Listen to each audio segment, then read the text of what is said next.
we're speaking to Suki Fuller, who is a person I don't really like to introduce guests, but I'm just going to have to say a couple of sentences about Suki.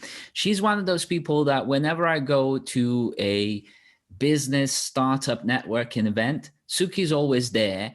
And if I wonder, gosh, who should I speak to about XYZ? Suki always knows at least 3, 4, 5, 6, 7 people who are absolutely best people to connect with. And she is just absolutely fantastic person. And it's my absolute honor and pleasure to have Suki on our podcast. But that's my kind of introduction. But Suki, would you mind just introducing yourself for those who just may happen not to know you yet? Thank you very much for the kind words, Jason. I feel, now I'm like, oh, I'm feeling a little embarrassed. Well, I'm a competitive and strategic intelligence professional, and that just means that I have the ability to tell the story of data. I'm able to collect, to analyze after, collating it and organizing it, and also explaining it to your average person on the street. And a lot of people, or even your executive, because they don't always understand data. Let's be realistic. And that's my skill set. But I'm well connected within the tech sector. And that's just because I've lived and worked globally and across different sectors and industries. But I don't know if I know everybody, but I probably know that there's 2 or 3 people that do know everybody. So once you know those 2 or 3 people, you're golden. And just before we went on record, you said you wanted to open up a little bit around this, what you referred to as the COVID wall of isolation. So tell us what's been running through your mind in regard to that topic. So I think what's happened is over the last, and we are nearly at a year. So, the last 11 months or so, is that everybody's had a period of time where they have not been able to deal with the loneliness, like being alone. There are some people that are extreme extroverts. And even if they're living in a house with other people, they need a lot of other people. They need a lot of extra interaction.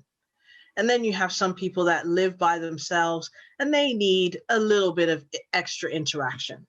And then you have people like me, where I am base personality. I'm actually an introvert, childhood introvert, became more of an ambivert as I got older. So I can flip the switch. I feed off of the energies of other people when I go to events and when I go to conferences. But then I go home and I'm like, I don't want to talk to anybody for like 2-3 days. But living by myself, I was fine. All throughout this whole period, I've been fine. Talk to people on the phone, podcasts, conference events online. I've been fine. See people when I go work out. I was like on my walk, my little run, see people. Go to the grocery store. Although the first time I went to the grocery store wasn't until November.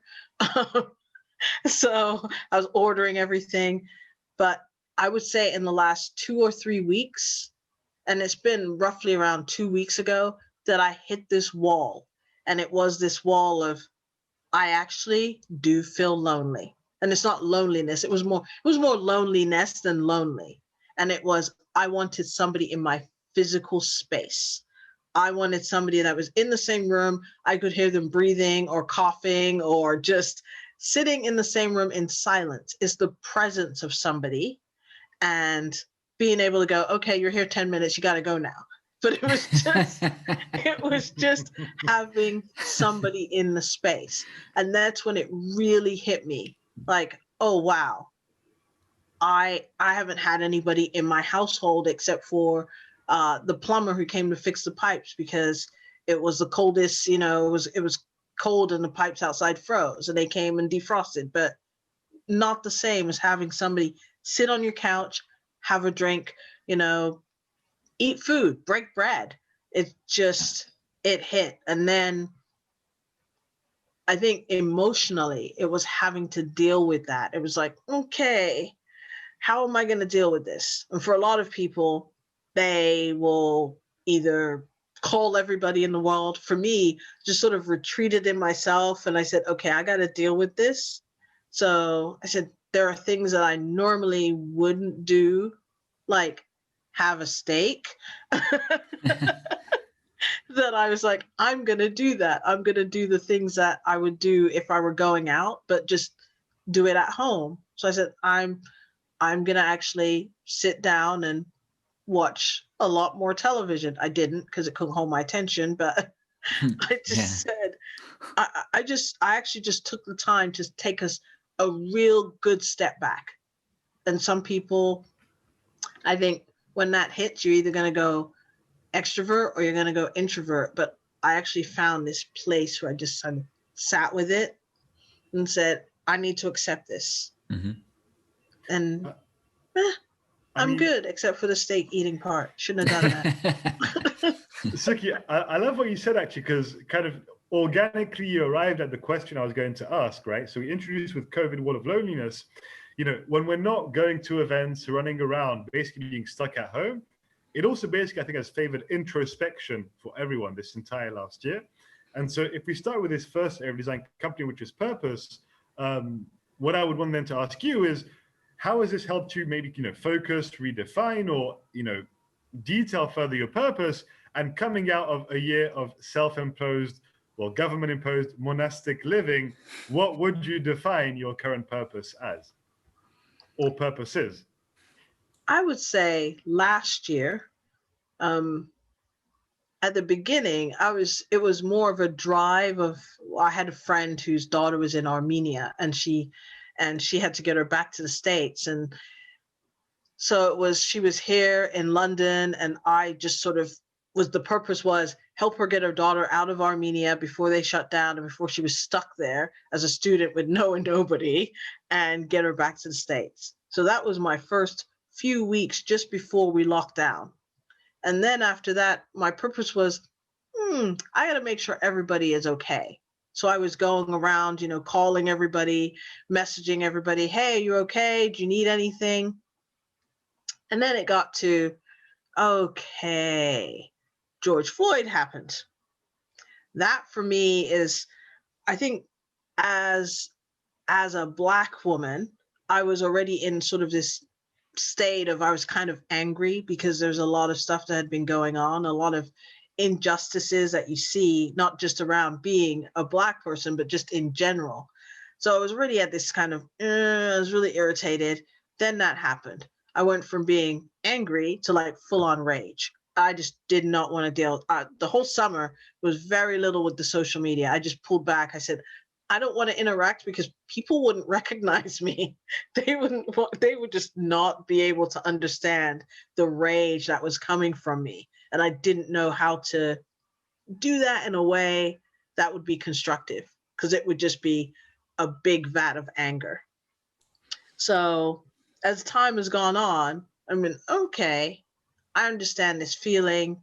I understand how I can harness that energy and do something better. So towards the end of the year, then it was like, let's focus on helping people with their mental health issues. Let's focus on helping women that are not quite sure how they're going to navigate this. Let's work on helping kids.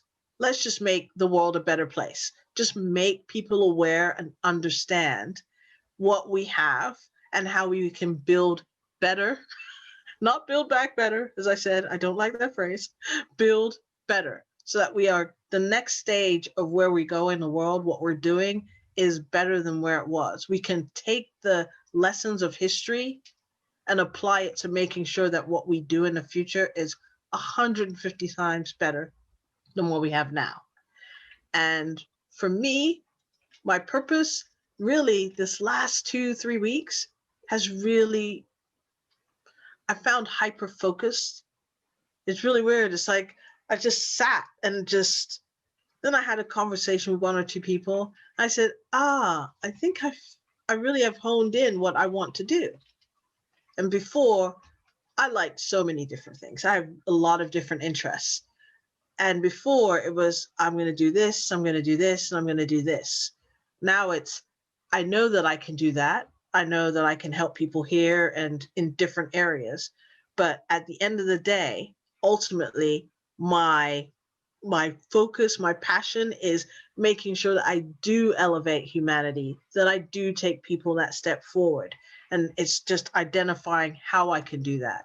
I am, unfortunately, as Jason said, I need to own it. I'm a connector, and I know there are people that do it infinitely better than me, but there are also people that don't know how to do it. I think I'm somewhere in the middle.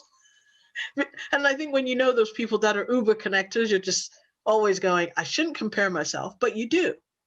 You do, because you know that those people are brilliant, and they're the people that I reach out to, and that I say, hey, how do you do that? How do you make sure that when you are helping someone, you're helping them to the best of your ability, and you're able to help people get to that next place? So for me, I see so many people in the world that I can help find their purpose, because I'm good at that, apparently.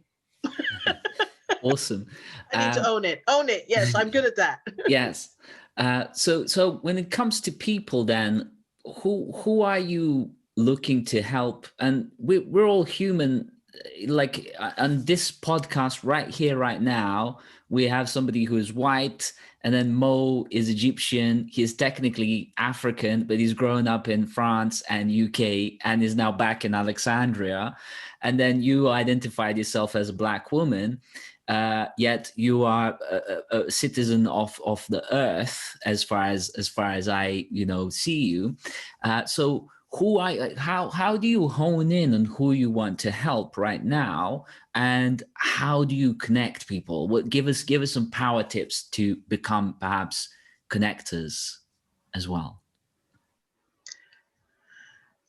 You know what? I would say it's not even how I identify people. I think sometimes it's how people identify me.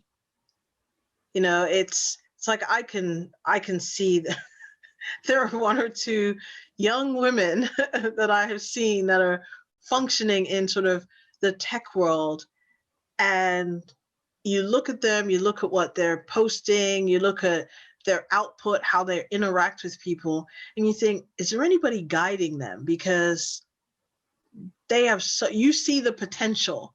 It's like, I see the potential, but then I see them doing things. It's like, no, you don't have to do that. You do not have to emulate that sort of personality in order to get where you want to go.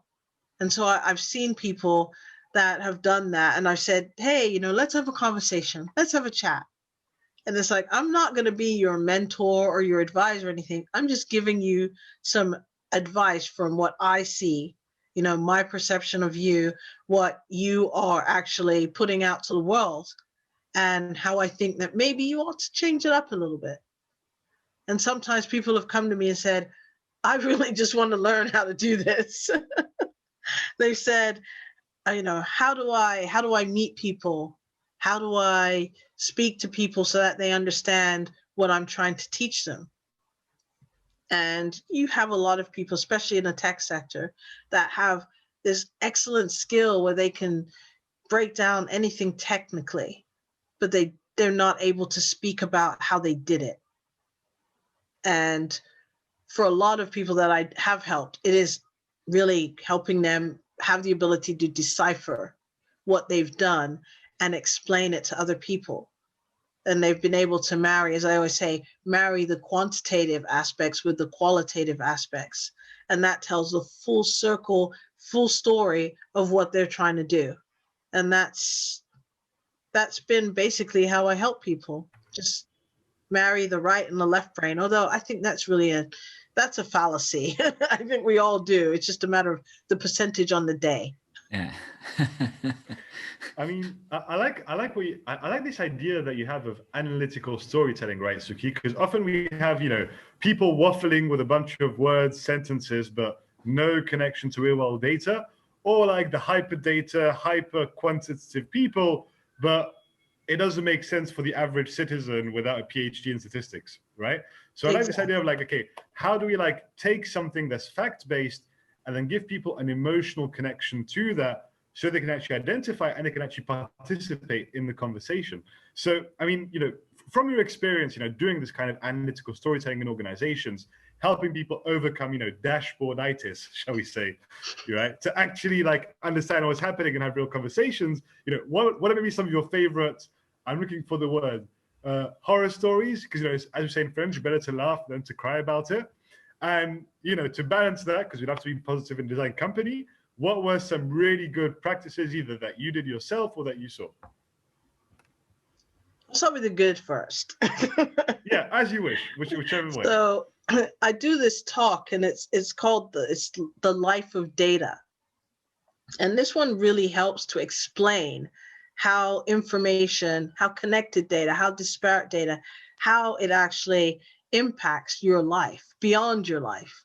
And I tell the story of how your social media presence, so Twitter, LinkedIn, Twitter, basically people write about the things that interest them. And they interact with people that they find interesting. And then LinkedIn is your career. That's your background. You generally get an idea of where, an idea actually is factual if they put it in there correctly, where someone went to school, where they've worked. So you have some sort of interest and background information on socioeconomics. And then you have Instagram. Nobody posts anything on Instagram they don't like. Unless their Instagram feed is "I hate cats" or "I hate chocolate" or something. But most of Instagram is all about things you like, and so you have an idea of someone's personal preferences, what they like about something, and you just put those three together, and you have a pretty good picture. Facebook, connected with people that you agree with, mostly connected with interest things. You talk about what interests you, but you're talking about it usually in a smaller bubble than Twitter, because Twitter is usually just sort of everybody in the world, and Facebook is usually a little bit more correlated as to who you let into your Facebook family. And when you put those things together, you put where you're shopping with your club card, all of those little pieces of information, you put them all together, it forms a picture. And I'm always telling people, especially when I go to companies, I tell companies, this is how you're forming a picture, but you're not explaining that in the nicest way to people. You're just taking their information and you're just using it to serve your end. Whereas if you told people, hey, this is where we got your information from, and this is what we want to do, people generally will just say, oh yeah, that's great.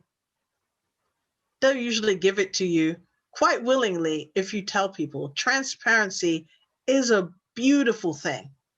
And the more transparent you are, people will say, okay, I've got all the information, I can weigh that up. But when you don't, and you don't disclose it, that's when people get angry. It's when they're not told. That's essentially the issue with everything in the world. We're not told. And then when we find out, we're like, what? Whereas if you told us in advance, we'd probably be like, I don't really like that part, but I can live with this.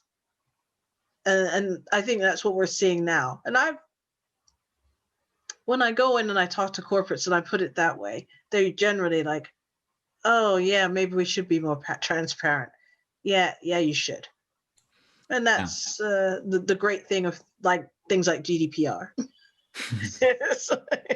it's like, oh yeah, now we see where it's being used. And the bad stuff is just the people that aren't transparent. That's the government side of my life. I won't talk about that. It's just bad. It's the stuff I'm doing penance for right now.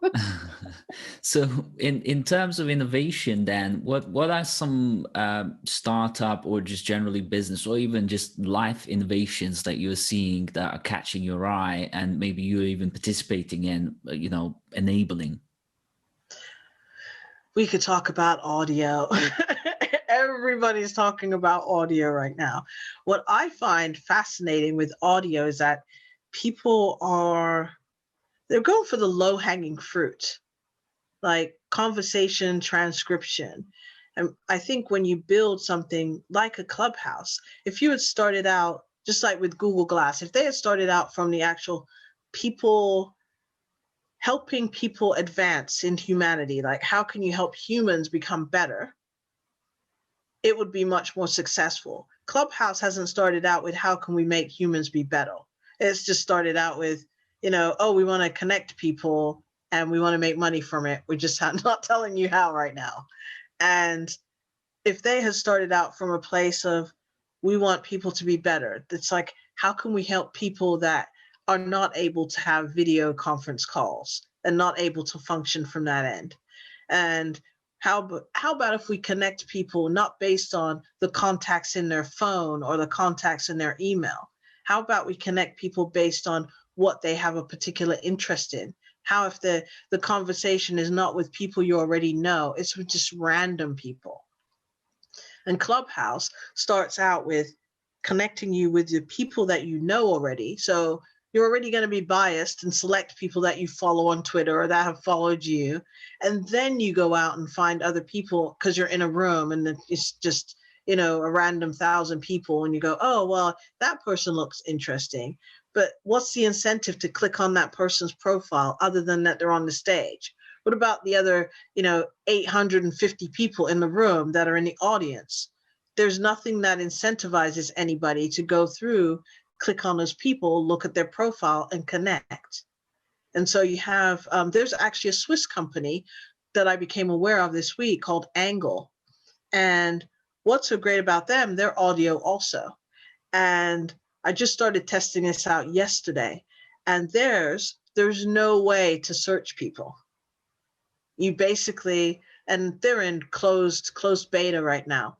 Basically, you get onboarded, and it is select the topics, select up to 10 topics you have an interest in. And then it'll be like, these conversations are happening. You can be part of this room, and it's not just like a one-off room. It's like you can have a conversation about art, and it's every 2 weeks, and it's scheduled, and you meet people from different places. I was in there yesterday in an art room. I don't think I would have ever come across any of the people that were in that room, ever. And I was in a Clubhouse room about art, which had Lupe Fiasco as the moderator. And there were a couple thousand people in there. And I know that at least 15 of them I would have come across just on social media because connected. And so there's a lot of fascination with audio right now. But the thing that I think will be the biggest, it's not around transcription. It's about how it helps people that are listening, disabled, that have vision issues. It's really around the health of people and the conversations about people. Interesting. I don't think it's the conversations around specific topics because we already have that. That already exists.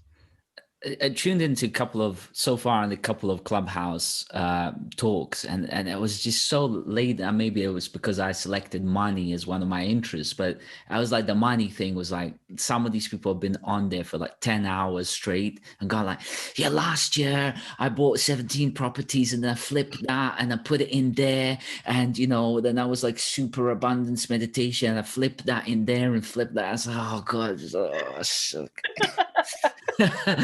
it's just like flip this, flip that. It's like, and I thought, what's better than 50 properties? It's like 150 properties, and then it's just like. And that's the problem. I think Clubhouse is kind of sort of an echo chamber. Yeah. And it's just basically become a lot bigger of an echo chamber because one, it's only iOS, whereas this Angle website is actually iOS and Android. And I think they could totally dominate the market. The rest of the world, the US, I think it's 52% of US is iOS, which is why Clubhouse is like taken off. But what about the other people, the rest of the world, the numbers? Android is actually bigger in the rest of the world. And so I don't know. I just think there is such a bigger market. Of course, there is voice analysis technology, which I think is where the true moneymaker is for any voice platform. It will be just like video, it's all about facial recognition technology. And things like TikTok, it's all about movement, gait analysis. You know, when you put all of those three together, somebody has a company and they are able to mine that. They are the grand poober of technology, but they're also the evilness of technology, because there is no way that you will be able to harness that technology without somebody somewhere wanting to use it for bad. And usually it does start out as a government agency wanting to surveil its population. Which leads us perfectly onto products, which Mo is going to ask about. Well, I mean, on a more optimistic tone, shall we say? So, I mean, you mentioned right on the individual level, so people connecting better through these apps, having conversations, like you said, meeting people they don't know. But if we had to come to kind of in products in the kind of more business world, you know, people in teams working towards a common purpose, what are some products, not necessarily product names, but product trends, products like outcomes, beneficial things that you see for these companies, potentially actually in this data storytelling region that you know so well? You know, I think that there's a place where companies are not focusing, and especially when it comes to like conscious capitalism.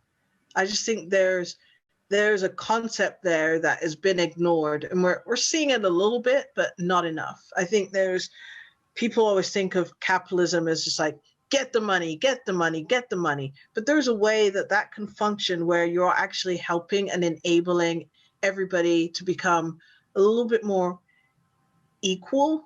I mean, it'll never be equal because that would be utopia, but we need it to just become more equitable for everybody. And so there's that concept. I love that concept, and I'll forever talk about it. It's like one of my favorite books and favorite podcasts, and you know, and I've actually started working through their workbook.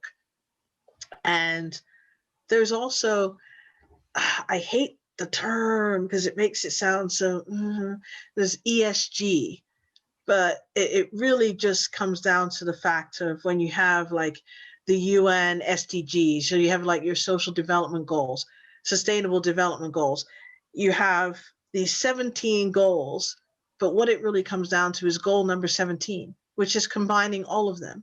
Because as we know, technology affects everything in our lives, and it's not a new thing. Technology has existed since you had a pulley. You know, that was technology. How they built the pyramids and designed, that was technology.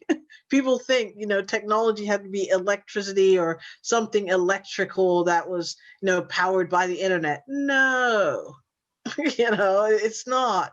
Anything that requires any level of computing is technology, and that includes our brains. Technology, it's human technology. But that's neither here or there. That's just my little pontification.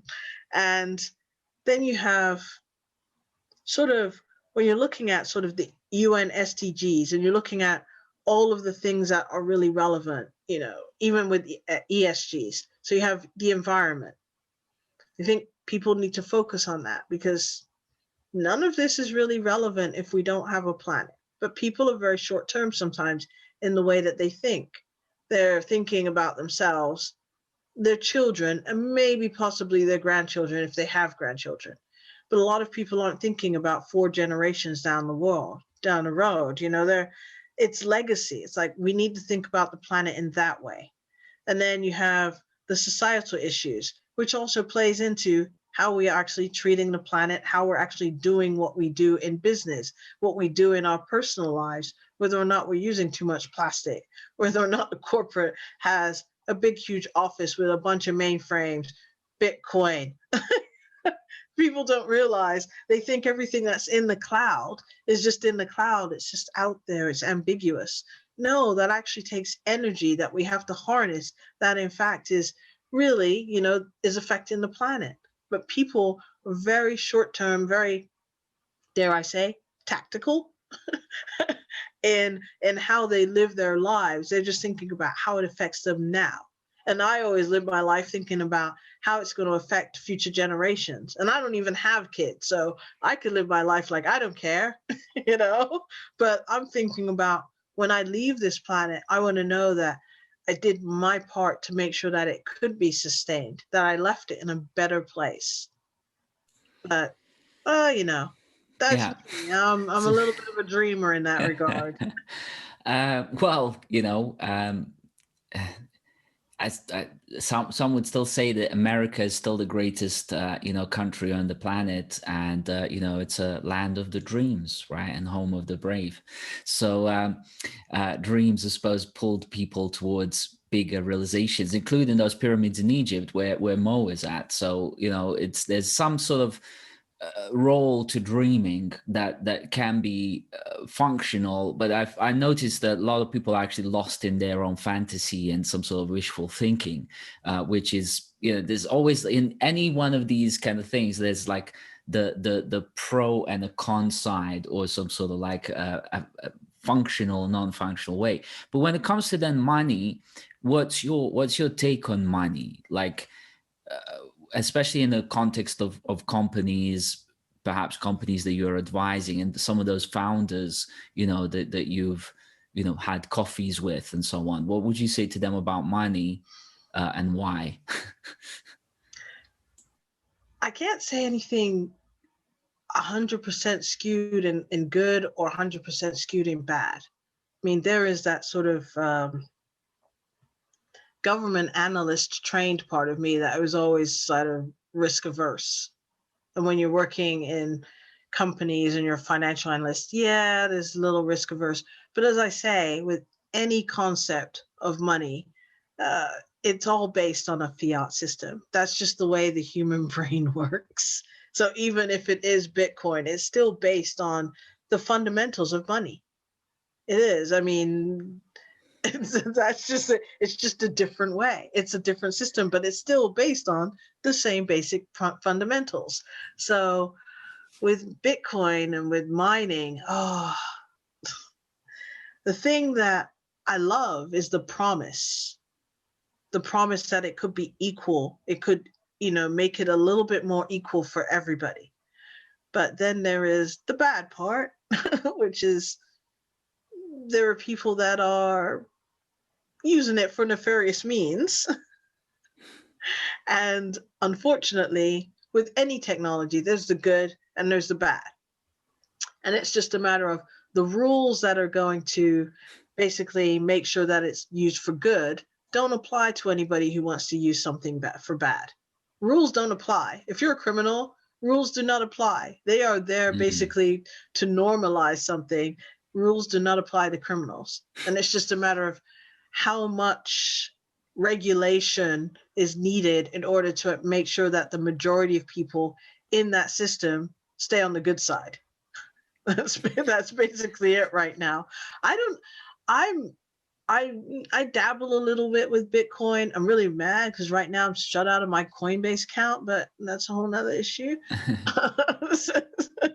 That's what happens when you encrypt too much and you put it in the wrong place. But I think what really, this is one of those questions. It's kind of like, I'm not sure because I can't.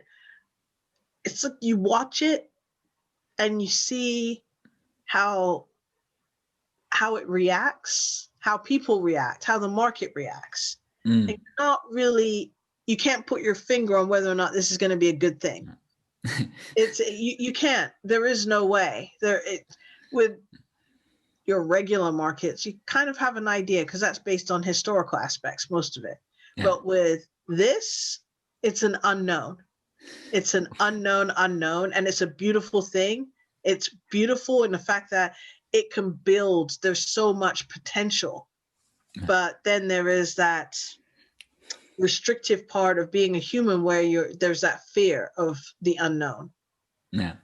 And before Mo asked the question on growth, our final area, I just wanted to make a comment about this kind of Redditors who've been, using Robinhood and all that stuff. And one of the quotes from there saying one of the guys has taken his dad's or granddad's lifetime savings and put it all on GameStop, and said, for him, it's either retirement, his dad's savings, actually, he goes, for him, it's either retirement on the yacht or lifetime of food stamps. So they have a certain particular kind of attitude towards money, certainly. Mo, what's your question on growth? I mean, just to echo what you both said, to finish off on Bitcoin, right? I mean, either it's just going to be everyone's holding it to finally one day convert it back to fiat, and that's kind of one out, or actually at some point we'll see Bitcoin transition to its promise of decentralized payments and actual use of money.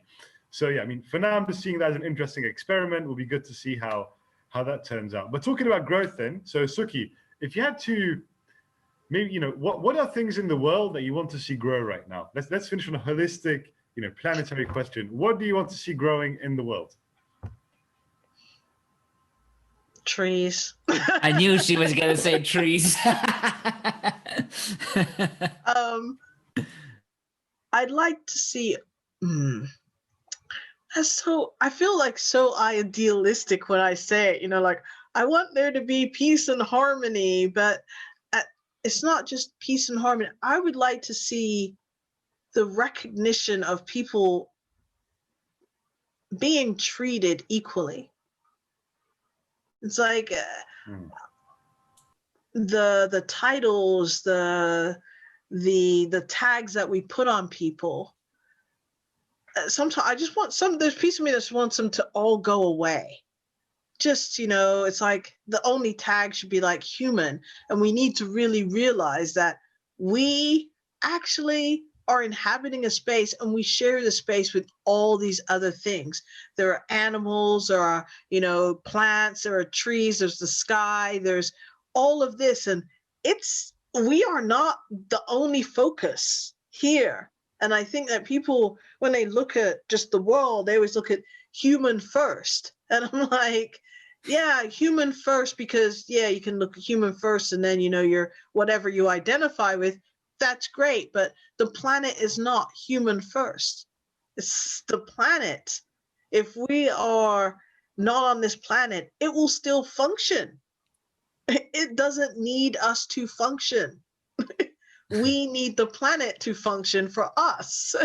And it's like looking at the world, it's like, no, we need to make sure we treat it better in order for us to still inhabit it. It's mankind can die. The planet is still going to be here. And people don't realize that. And that's what I would love, that mindset to change. And I like people to think of it in that regard. Like, if we're not here, it still exists.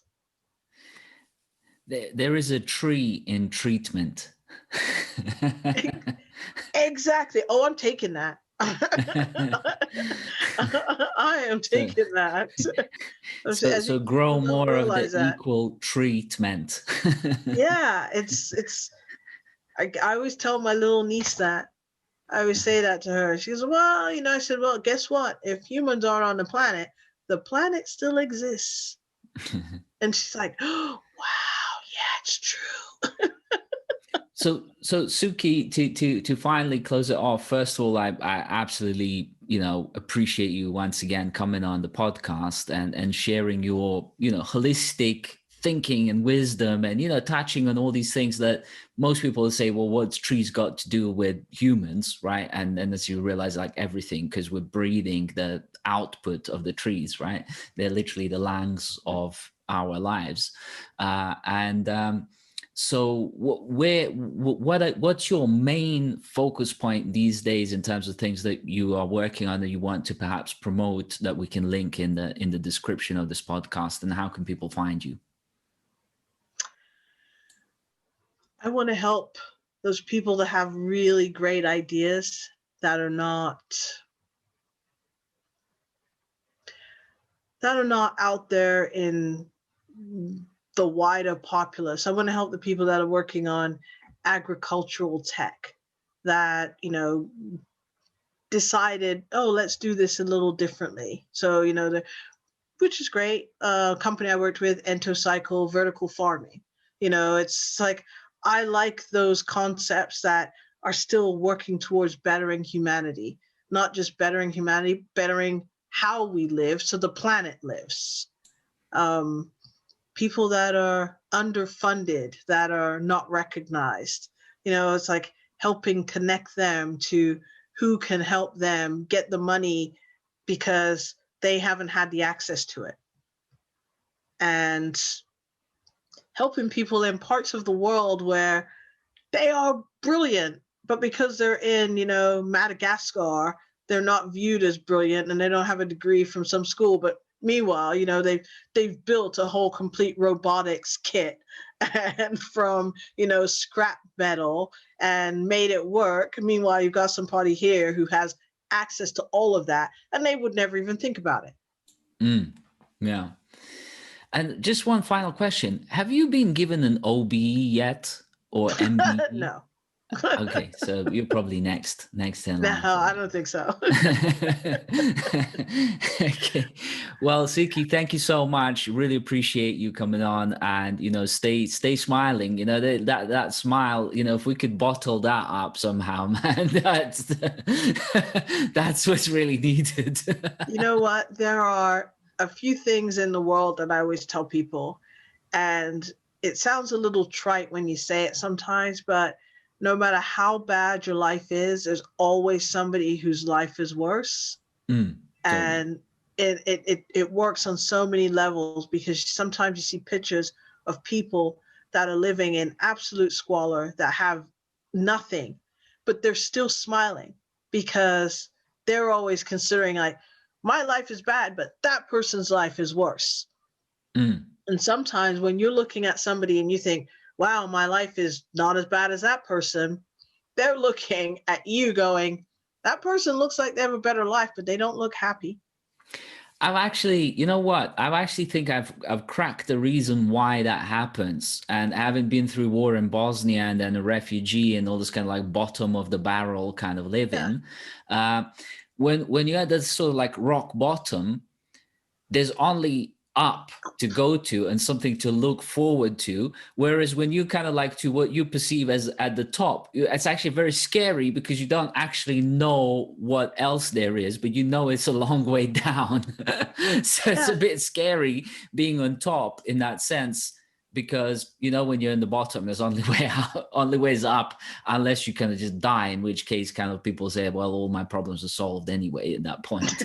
So and I do think that is probably one of the biggest things is I'm always in awe of people like you, Jason, who have lived through stuff like that. And it's like, wow, it's like the grit, the determination that you have, the survivability. People talk about, oh, you know, like this year, you know, just people going, oh, well, you know, it's so hard. And I'm going, it's not hard. I mean, it's hard for you being in this situation. You've never had anything hard, but for other people, this is easy. This is like, this is a cakewalk. I think I saw a meme like that. It's like 20-year-olds in 1944. Okay, go to war. 20-year-olds in 2020 sit on the couch and don't move. Yeah. And it's fascinating how the fact that, you know, I can't jump on a plane and go to Milan for my shopping trip causes me mental health problems, whereas people, you know, a few decades ago never jumped on any planes. Like planes didn't even exist. Like you wouldn't have ever gone anywhere, and nobody went like, oh, I'm having a mental health problem suddenly because I can't jump on a plane, go somewhere. It's all very relative. And, you know, I always remind myself of this. And Mo and I have introduced this kind of new routine where we have our like stand-up calls at like 6 a.m. in the morning, and it's like feels like, oh my gosh, we're suffering, and it's like, dude, actually this is just nothing, right? It's just like how we should be. I think about the people that are going through the whole COVID pandemic, that are in places living where they don't have clean running water. They are living outside, in something that we would consider like, oh my gosh, I wouldn't want to put my pet dog in there. And I'm going, wow. And they're surviving. And I'm complaining about, I got my rather large flats, and oh my gosh, I'm so lonely. It's like, I can understand that. And then it's like, let's bring it back to reality. It's not that bad. This is how I'm perceiving in the context of my life, but in the general context of the world, the universe, I got this. All right, Suki, thank you so much. Fantastic touch points there. We could talk about this forever, but this is our time done. Maybe another time we'll come again and we talk yet again of maybe some sort of post-lockdown reality, and maybe people will then really enjoy to hug each other, right? It's like giving a hug used to be such a like a forbidden thing. Maybe now it'll be like, who knows? The hugger. They called me the hugging mentor at Mass Challenge. I was always a hugger. Awesome. Thank you so much, Suki, and all the best. Thank you very much, Jason. Thanks, Mo.